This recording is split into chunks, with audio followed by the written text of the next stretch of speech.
Hi friends, and welcome back to my channel. In today's video, I am sharing with you some recipes that I worked on over the last week.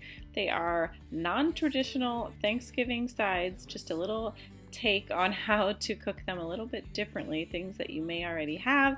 And then this is a dessert recipe that I'm starting out with. I had to start out with dessert first because these turned out so amazing. It's a cookie recipe that resembles a pumpkin pie. You guys, these were so delicious, and if you like pumpkin pie or sometimes you enjoy it but it's just a too much pumpkin for you, these are perfect. They are just a 2-bite cookie that tastes exactly like a pumpkin pie.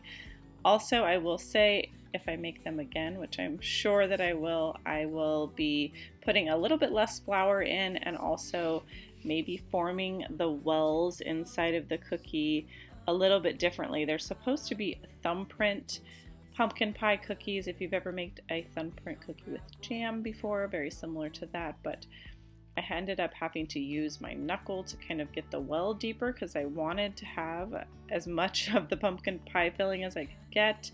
So I think in the future I might do a handmade well and just maybe use a spoon or a little small cup or a shot glass or something like that.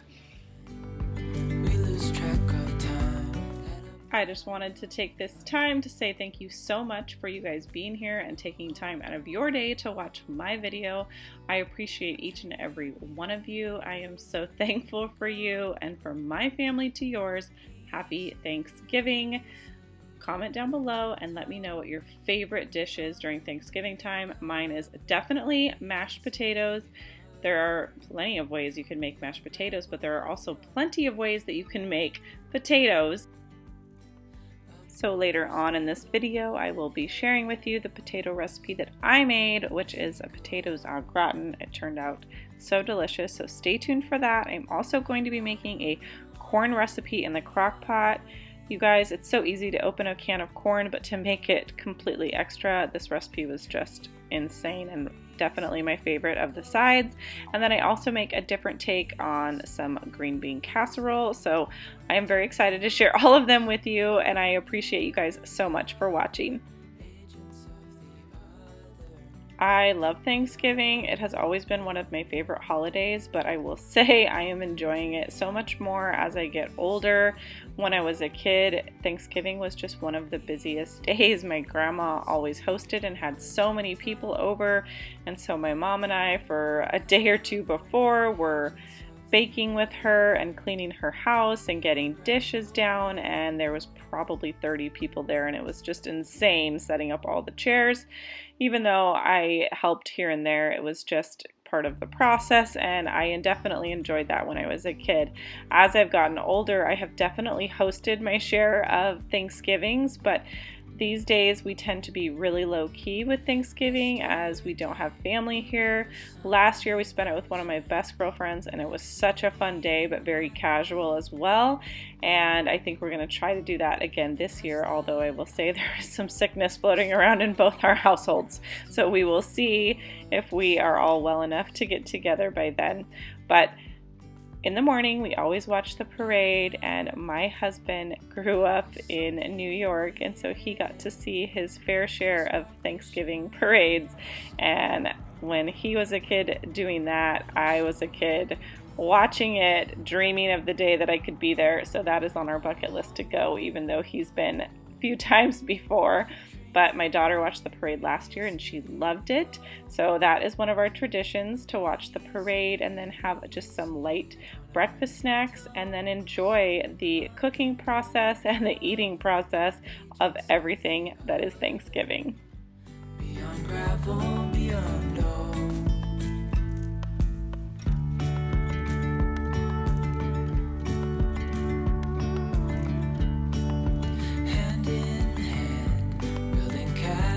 Out of sand, reaching for the grand. As willows align, we lose track of time. Let up high, now we climb. Moving on to that corn recipe I mentioned. It's 3 cans of corn. Of course, you guys, I will link all the recipes below, but the reason this turns out so good, and I was really skeptical about it, but you put an entire block of cream cheese and an entire stick of butter on top of this, and you do not mix it in. You just mix this portion up and then add the butter and the cream cheese on top and turn it on high for 3 hours. And then when you come back and stir it in, then you just put the lid on for remaining 10-20 minutes. It was so delicious. It's very rich, and so I could only eat a little bit of it at a time. So 3 cans of corn was definitely a lot for just my small family, but this was amazing. So if you make anything from this video for your side dishes, definitely make this. Obviously, this is the time of year for comfort food, for warm, rich, filling food.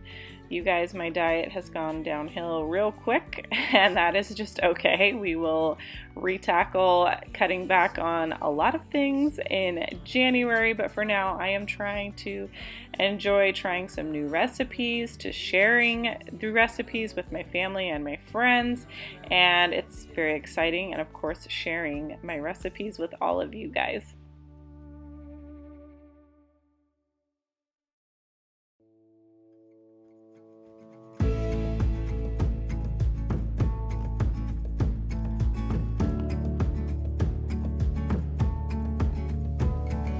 Try to find our ways in life to give our hearts and soul a peace of mind. But you just wanna drink your wine and grab the glass and let it go down. But I can hold you any longer. I can cope 'cause you're a storm. I wake up feeling even smaller, even when the storm is over. Moving on to the green bean casserole. These are called Firehouse green beans. You add bacon. There is not cream of mushroom soup in these as your typical green bean casserole would be, but we are going to start them by cutting up some bacon in just small hunks. As you can see, I have a dog next to me as always when I'm in the kitchen. You see them throughout this video wondering what I'm doing, enjoying all the smells and hoping that they can have a bite of whatever it is I'm cooking, but right now, of course, it's bacon. You put some butter on the stove. I chopped up some garlic, and then you add the bacon in there and let this cook down for a little bit. Add a little bit of onion. I already had cut up onion, so I added some of that in. Comes in very handy when you do a little bit of meal prepping. And stir it all together. Let the bacon cook down and the garlic and onions become translucent, and then you add in your green beans. There are a few different kinds of green beans, but this recipe called for these kind of string green beans or French style of green beans, and then you just mix them all in, and then when it's done you top it with cheese. I did not have any Parmesan cheese, which is what it called for. I had mozzarella, so that's what I used, and it didn't say in the recipe to put it back in the oven, but I did for a little bit just to get the cheese a little bit melty. Parmesan cheese is obviously a little bit thinner cut than the mozzarella that I had, so just wanted it to melt down.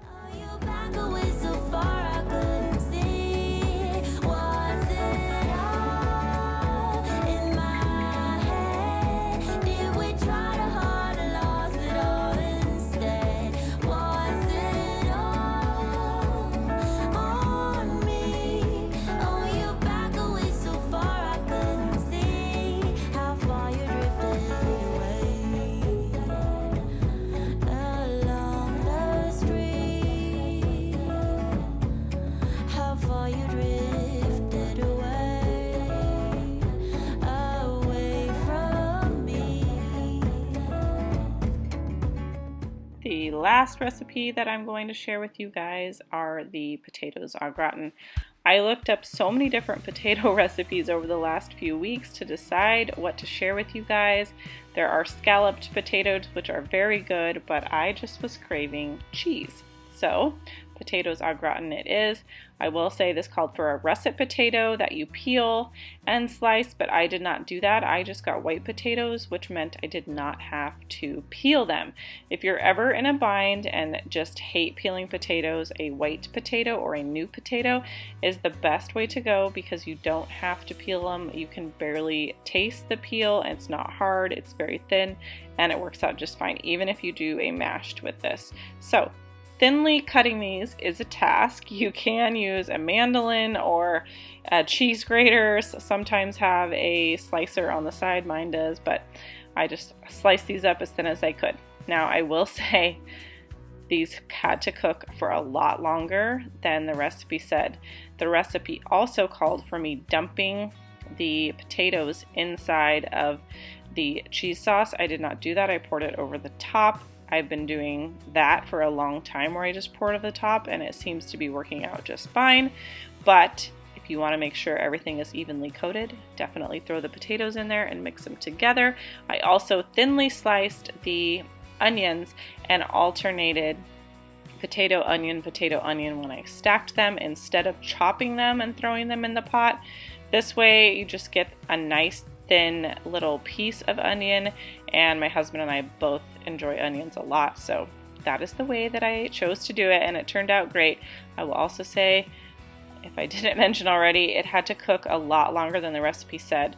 It cooked for an hour, and some of the pieces still could have used a little more time. So make sure if you are making this that you plan ahead for it taking quite a bit of time. I also could have taken it out at 45 minutes to an hour and put cheese on top and put it back in. I did not do that. I just took the top off, the tin foil off, and put it back in the oven for about 10 or 15 minutes to get it nice and golden on the top and make sure everything was well melted and combined and got finished cooking, but these do take a long time to cook.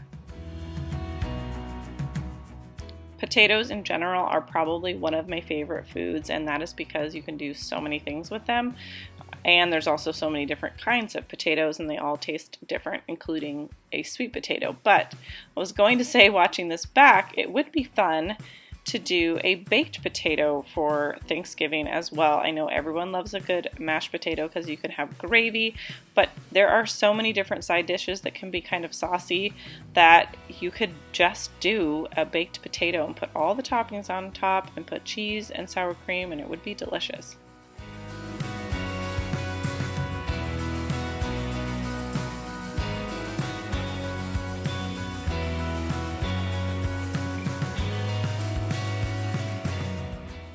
For the sauce, I am going to start with a roux, which is just equal parts butter and flour, and then you will put milk in and cheese. I did add some garlic powder and some salt and pepper, even though the recipe didn't call for it.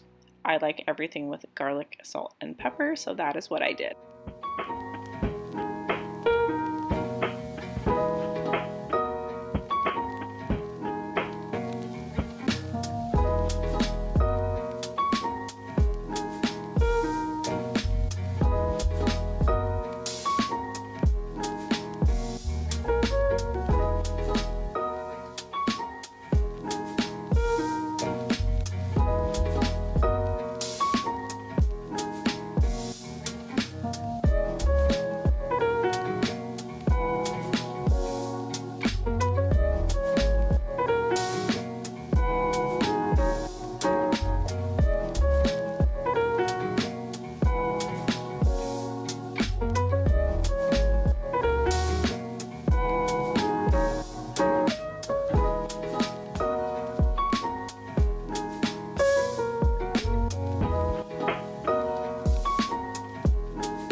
I really hope you guys enjoyed today's video. I know it was a little bit different than my normal video, but I love sharing these comfort food ideas and Thanksgiving recipes with you. If you enjoyed this video, please hit the big thumbs up. Don't forget to subscribe, and I'll see you guys in the next one.